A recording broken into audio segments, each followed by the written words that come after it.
So, or that we're not threatening that we will be using nuclear weapons. Don't get that wrong. Well, because nuclear war in the present world will be a suicide for everyone. We are using our we're not using, we're just saying that we are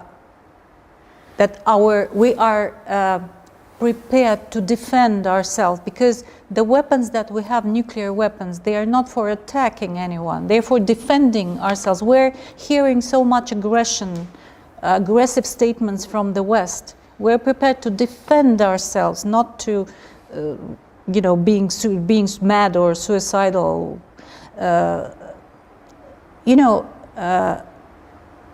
I'm pretty sure if we didn't have nuclear weapons, I mean Russia, we would have shared the fate of Yugoslavia or Libya long ago.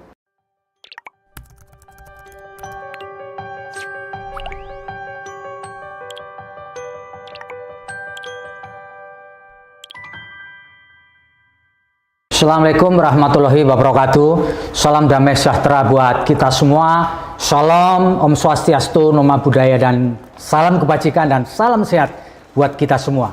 Saya Fabi Mahendra saat ini berada di kediaman Duta Besar Federasi Rusia di Jakarta, Madam Lyudmila Georgievna Vorobieva. Mohon maaf kalau pengucapan saya kurang tepat, tetapi saya sekarang sudah bersama dengan Madam Lyudmila. First of all, thank you very much for wanting to know Russian position on what is happening between Russia and Ukraine, because now basically all the Western media, they are just translating the position of the Western countries and Ukraine. So thank you once again. First of all, I would like to say that we're not conducting a war against the people of Ukraine. We see Ukrainians as our brothers and sisters. Yes. And I can tell you, I was born in Ukraine. I'm not Ukrainian, I'm Russian, but it just had to highlight how close we are. My grandparents are buried in Kiev.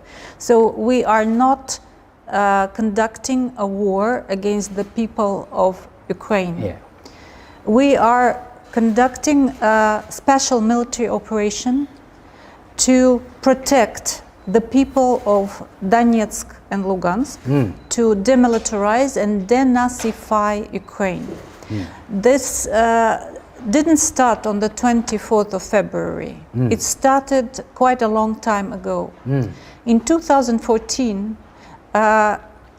illegitimate and criminal government came to power in Kiev as a result of a coup d'etat. And this government was supported by Western countries. And immediately this government adopted a very Russophobic, anti-Russian stance. And I don't mean just against Russia as their neighbor, but against their own people who see themselves as Russian ethnically, but who live in Ukraine.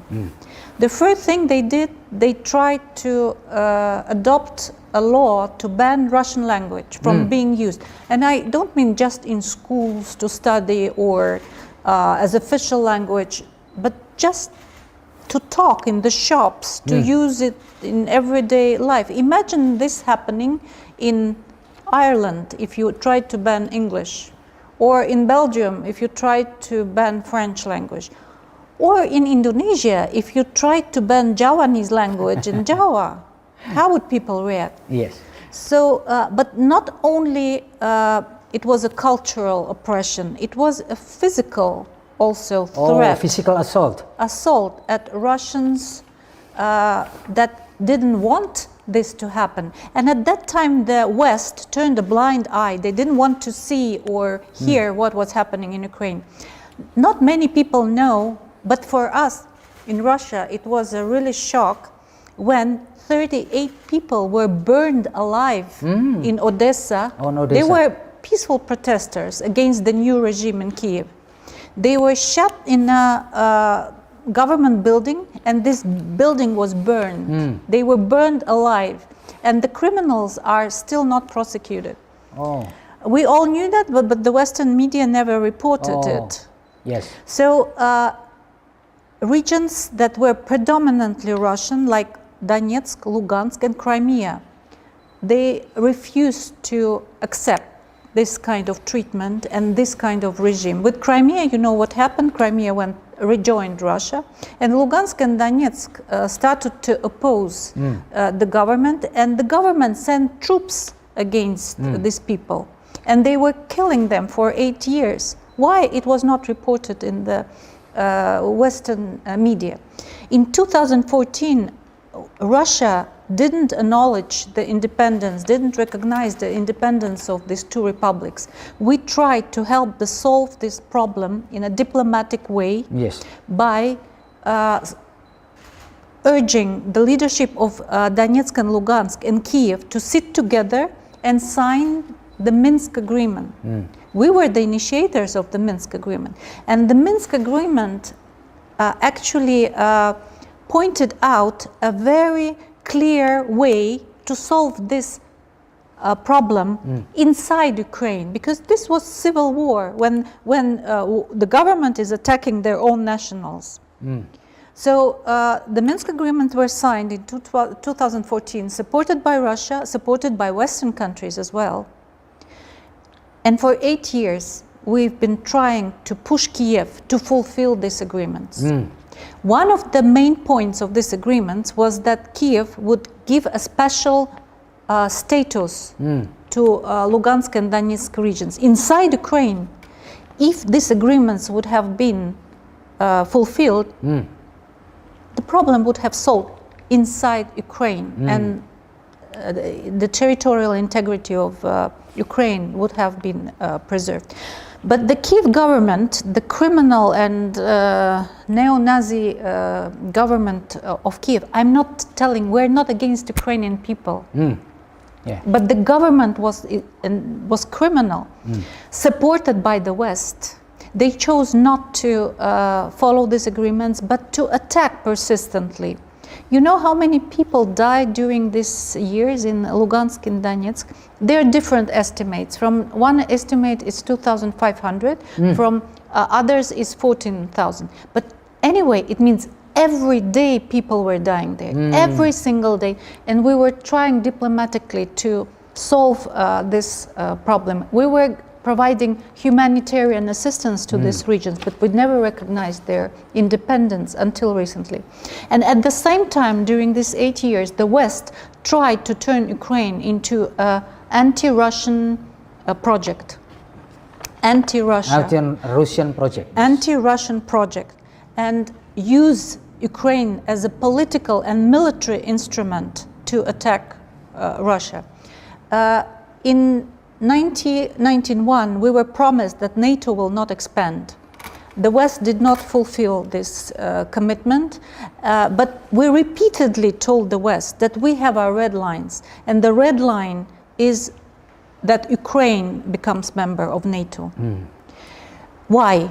You ask me why? Yes, why? Yeah, because Ukraine is our neighbor. We have a very long border with Ukraine, and NATO would have brought their military infrastructure to our borders. How can we not feel threatened? Because NATO, whatever they say, is a very aggressive alliance. Yes. You remember Yugoslavia? Yes. You remember Libya? Yeah. You remember Iraq? And Afghanistan. And Afghanistan, of course. So how could we not feel threatened that NATO is willing to bring their missiles to the border with Russia? It's not Russia that are bringing missiles to the border of the US, to Canada or Mexico. Yeah. It's NATO, led by the US. They are bringing their military infrastructure close to our border. So that's why in December last year, finally, we addressed US and allies and NATO and gave them our requests to guarantee our security. We even drafted an agreement that would have written guarantees for our security in Europe. Actually, we wanted to solve this all in a diplomatic way. They rejected it. They didn't give the answer to our main concern, just several. And at the same time, they were pumping Ukraine with the military equipment, training their army, brainwashing their young people. Yes.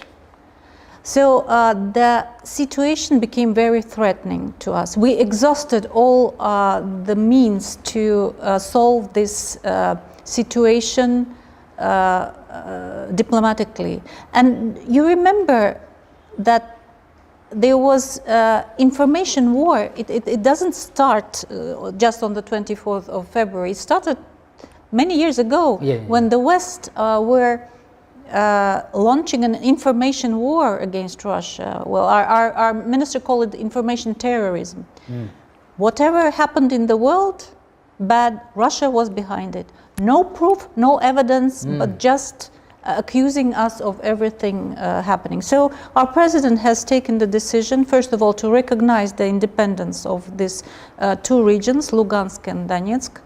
And afterwards, there was a treaty on amity and cooperation signed with these two republics, which provides also for military assistance. Okay. And the leaders asked us for military assistance to help them free these two countries from Ukrainian army. Yeah. That's what actually we are doing. We are helping Donetsk and Lugansk to free their territory from Ukrainian army and stop the war that has been going on for 8 years. It didn't start on the 24th of February. Madam Ambassador, apa syarat yang diajukan pemerintah Rusia supaya terjadi gencatan senjata dan perundingan dilakukan secara diplomasi? Well, as you know, there are talks. We agreed to have talks with the Ukrainians. The first round of talks took place some time ago, a couple of days ago, in Belarus. Yes. And I don't know the details, they were not disclosed, but according to what the head of our delegation said, that it was a useful meeting. There was some points that the sides identify that could consist a compromise. And the most important thing, they decided to meet again. So probably today there will be a second round of talks. And one of the topics could be the ceasefire. Ceasefire. Yes. Ceasefire. But as our president stated, our main goal is to demilitarize and denazify Ukraine. We can do it with different ways. We hoped that we could do it diplomatically or now with this operation. Madam Ambassador, menurut perkiraan Anda, apakah perang ini akan berlarut-larut dan sampai menjadikan perang dunia ketiga atau tidak? I'm not a military expert. I just can say what we wish for. We wish for this conflict to end as soon as possible because we don't want Ukrainians or Russians to suffer. We don't want civilians to suffer. You know, our Ministry of Defense stated many times that we are not targeting civilians. We're targeting only military infrastructure in Ukraine. We're being very careful. One of the military experts said that we're tiptoeing into Ukraine.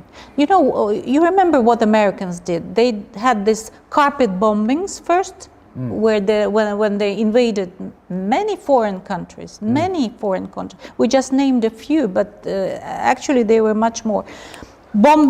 Carpet bombing the country, destroying everything, like they did in Yugoslavia, destroying everything, civilian schools, hospitals, bridges, and then rolling in. That's not the way our military forces are doing it. They're being very carefully not to harm civilians. If a city is surrounded, there is always a humanitarian passage being open and everyone can leave. Everyone who wishes can leave. But the Ukrainians are preventing that. They're using the civilian population as human shields. and that is terrible, of course. So from our point of view, this conflict should be resolved as soon as possible, but not until the targets that we're setting could be achieved. Madam Ambassador, apakah menurut Anda mungkin nggak Presiden Putin kemudian menggunakan nuclear weapon? No, we're not threatening anyone to use, or that we're not threatening that we will be using nuclear weapons. Don't get that wrong. Well, because nuclear war in the present world will be a suicide for everyone. We are using our we're not using, we're just saying that we are prepared to defend ourselves, because the weapons that we have, nuclear weapons, they are not for attacking anyone, they're for defending ourselves. We're hearing so much aggression, aggressive statements from the West. We're prepared to defend ourselves, not to, being mad or suicidal.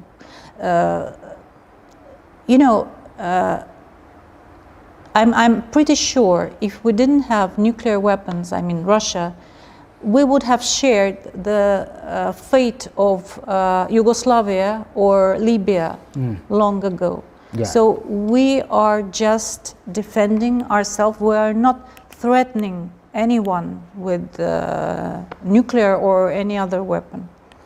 Apa pendapat Madam Ambassador terkait dengan beberapa demonstrasi di kota-kota di Rusia untuk menyuarakan stop war? Well, it's absolutely understandable. The emotional reaction, of course, for any normal person, war is a tragedy. And we Russians, we know this more than anyone. During World War II, we suffered a lot. Every family was affected by war. Of course, it's an emotional reaction to that. People are not very, some people, I would say, they don't know much about politics. They hear war, of course they react. It's a normal human reaction. And of course people have the right to express their feelings. But I can assure you that majority of Russian people support the decision of President Putin, because we want peace. We want to live with Ukrainians as our good neighbors in peace and stability. We don't want to see Ukrainians as our enemies, or for Ukrainians to see Russian as the enemies. It's not normal.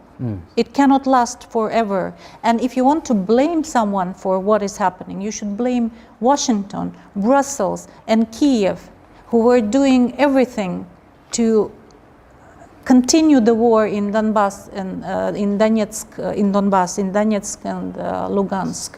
And the West, who was sparing no efforts to turn Ukraine into, as our president said, anti-Russia. Yes. Madam Ambassador, apa yang pemerintah Rusia harapkan dari pemerintah Indonesia untuk membantu menyelesaikan konflik ini? Well, first of all, we see Indonesia as our good partner and friend for many years. We've been cooperating so well. We have a long history of traditional good relations in the 60s, especially when President Sukarno visited our country 4 times. The song Rayuan Pulau Kilapa became very well known in Russia. It was translated into Russian because of the visit of President Sukarno. There was a documentary made on Indonesia, and Rayuan Pulau Kilapa was the soundtrack for this documentary. So that's why many people in Russia know this song in Russia. Actually, the title of the song in Russian is "Indonesia, My Love." So that reflects the very warm sentiments and that people of Russia have towards Indonesia. And of course we hope that this situation will not affect our relations. Why should the situation in a third country affect our good bilateral relations? So I hope that we will continue to cooperate with Indonesia, and we've seen very positive trends. Even despite COVID, last year our trade has increased by 40%. Yes. Madam Ambassador, saya mau bertanya ini, bagaimana reaksi pemerintah Rusia dan Anda sendiri menghadapi sanksi ekonomi yang dilakukan oleh negara-negara Barat? Well, according to the statement by our President and our Prime Minister, our economy has a very high level of resilience. And in a certain way, we were prepared for this kind of things because we're under sanctions since 2014. More than 80 rounds of sanction have been imposed. And you remember President Obama saying that our economy will be in shreds, but it never happened. In fact, last year we had a GDP growth, despite COVID, by 4%. And of course, we think it's absolutely illegitimate. And what we see that these sanctions, this reaction of the West is quite hysterical, I would say, because by this sanction they are not just trying to hurt Russia, but they're hurting themselves. Europe is very much dependent on Russia for energy, oil and gas. Yes. You see what is happening with the prices, but you know, this is they're not thinking logically. You know, you see how. Well, the best word is hysterical reaction is. They're even prepared to hurt themselves in this very illogical desire to hurt Russia. And of course, the main, what is the main, if you ask, what is the main target of the sanctions? Yeah, to make government change the policy. That's what they say. Yes, yes. That's what they say. Okay, if it's true, what have it ever ended in a government changing its policy when the sanctions were applied? Iran? Yeah, no. North Korea? Russia? No. So that is illogical. Then, okay, now what we see, they're not trying to hurt the government, they're trying to hurt the people. And not only, I mean, economically, but they are trying to prevent, for instance, our sportmen attending the Paralympics. So impaired people who've been training, they were trying to prevent them from attending the Paralympics. Where are the human rights, or preventing cultural contacts, or preventing human contacts? So if they're trying to hurt the people, that means they want the people to get angry and to topple the government? Is that the aim? Of course it will not happen, because as I told you, our people, big majority, they support the decision by President Putin. And at the end, if you look what happened after 2014, you know, first of all, our economy adapted. And even in some sense it gained, because before 2014, we were not sufficient in food products. For instance, we depended on the West for imports of food. After 2014 and the sanctions, we developed our agriculture sector. There were a lot of investment. The government had special programs to develop agriculture. So now, if you go to a Russian shop, you will see that, you know, there's so many products produced in Russia, and it's cheaper and it's better in quality. Well, of course, some. And we became #1 exporter of wheat in the world, which never happened. I'm not saying that the sanctions will not hurt. They will, of course, they will. And they will, but they will hurt not only Russia, they will hurt the global economy. Global economic. On the other hand, why is the West thinking that they are the whole world? They're not. Because new centers of powers are emerging in the world. The world is becoming a multipolar place, and that's what the West don't agree with. They cannot recognize that it's happening. China, ASEAN countries, including Indonesia, of course, Latin American countries, Russia, that are the new centers of powers, and that's what the West cannot agree with, because these people, are used to dominate the world. For 500 years they've been dominating the world, colonizing Indonesia. You know that very well. They've been colonizing the world. They were pumping national resources from the colonies. That's why they are so prosperous, not because they worked so hard, but because they exploited the colonies. And now they are not prepared to lose and to let go this dominance. Yeah. That's why they are so hysterical, because the whole world set is changing now. Yes. Oke, Madam Ambassador, tadi Anda mengatakan ada beberapa saudara-saudara Anda yang masih berada di Ukraina. Bisa diceritakan bagaimana kondisi mereka saat ini? I don't have close relatives anymore, unfortunately. Yes, because my grandfather and my grandmother who lived, they died a long time ago, and my father who grew up in Ukraine, he also passed away quite recently. So I don't have close relatives living in Ukraine. But for every Russian, what is happening, what has been happening in Ukraine for 8 years, it really hurt. Because we're so close. We are like, people from, I don't know, Jakarta and Yogyakarta. Yes. So there's a slight difference in language, but basically we're very, very close. So we want peace and stability be restored in Ukraine. We don't want Ukrainians to see us as our enemies. We don't feel that there is a threat coming from Ukraine. How would you feel in Java if there was a threat coming from Bali? Yes. It's an impossible situation. It's absolutely, or from, I don't know, from Kalimantan. It's impossible situation. It cannot last forever. And once again, if you want to blame someone from that, blame the Western influence and the Western countries that were trying to turn Ukraine into anti-Russian instrument.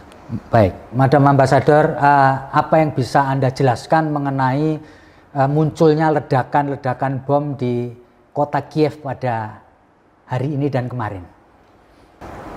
Well, I cannot. I don't have any inside information, but I can just cite you the statements by our Ministry of Defense. There are some military installations outside Kiev, and they were targeted by our precise arms. We've opened a humanitarian passage for ordinary people from Kiev, so they can leave. They can leave quite safely. We know for a fact that the government in Kiev has distributed a lot of arms to just ordinary people and even criminals who were released from prisons. We know that the Ukrainian army is using civilians as a life shield. They are placing the tanks and missiles inside the residential quarters. As I told you, we are not targeting civilians. We want to spare the more civilians we can, even the military people. If they are ready to put down their arms and surrender, they can return to the families. They will not be persecuted.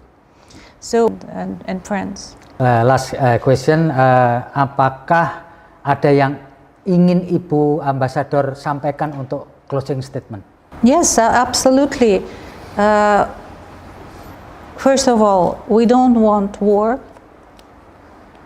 We want peace, and the military operation was the last resort to prevent a bigger war from happening, because what we were seeing in Ukraine was a threat to our security, and in the long run the threat to the European security as well. We didn't want this to happen. We resorted to diplomatic means for many, many years.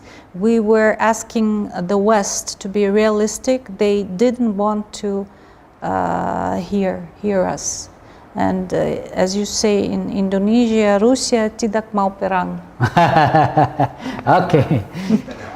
Terima kasih. Tidak mau perang. Thank you, Madam Ambassador. Para Tribuners, kita sudah ngobrol lumayan panjang dengan Duta Besar Federasi Rusia untuk Indonesia, Madam Lyudmila Georgievna Vorobieva. Terima kasih atas semua penjelasannya, dan kita tentu berharap perang ini akan segera berakhir. Saya Febi Mahendra Putra, pamit undur diri. Assalamualaikum warahmatullahi wabarakatuh. Salam damai sejahtera buat kita semua. Shalom, Om Swastiastu, Namo Buddhaya, salam kebajikan dan salam sehat buat kita semua.